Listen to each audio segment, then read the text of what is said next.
রিয়াদ শহরের উপকণ্ঠের সেই হাসপাতালটির অধিকাংশ রোগী সড়ক দুর্ঘটনার।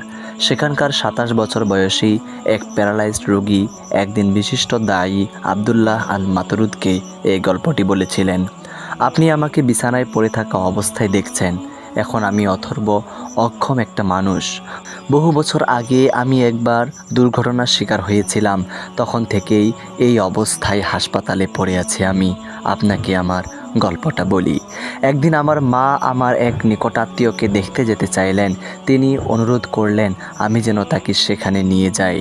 কিন্তু আমি সাফ জানিয়ে দেই হাতে মোটেও সময় নেই, অন্য কোনো দিন নিয়ে যাব। কিন্তু মা বললেন, বাবা, তারা এক সময় আমাদের অনেক উপকার করেছিলেন। তাদের সে ঋণ শোধ করা আমাদের পক্ষে অসম্ভব। আজ আমি তাদের সাথে একবার দেখা করতে চাই। একটু কষ্ট করে আমাকে নিয়ে চলো। তখন মাকে একটা শর্ত দিয়ে বললাম, তুমি আধ ঘন্টা সময় পাবে দেখা করার জন্য। এই আধ ঘন্টা শেষে আমি গাড়ির হর্ন বাজালে তোমাকে সাথে সাথে বাইরে আসতে হবে। যদি না আসো তাহলে আমি কিন্তু 1 মিনিটও অপেক্ষা করব না। তোমাকে রেখেই চলে যাব, পরেও তোমাকে আর আনতে যাব না। সেদিন আমার জুড়ে দেওয়া শর্তে মা রাজি হয়েছিলেন। মাকে পৌঁছে দেওয়ার আধ ঘন্টা পর তাকে আনতে গেলাম। বাইরে থেকে হর্ন বাজালাম।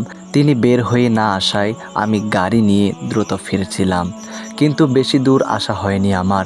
মারাত্মক এক সড়ক দুর্ঘটনা আমার জীবনটা তছনছ করে দেয়। এখন আমি এভাবেই বেঁচে আছি, পঙ্গু অবস্থায়।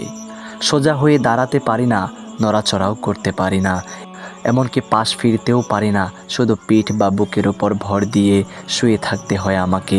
আমি মায়ের সাথে অন্যায় আচরণ করেছি, সম্ভবত এই কারণেই আমাকে আজ এ শাস্তি ভোগ করতে হচ্ছে।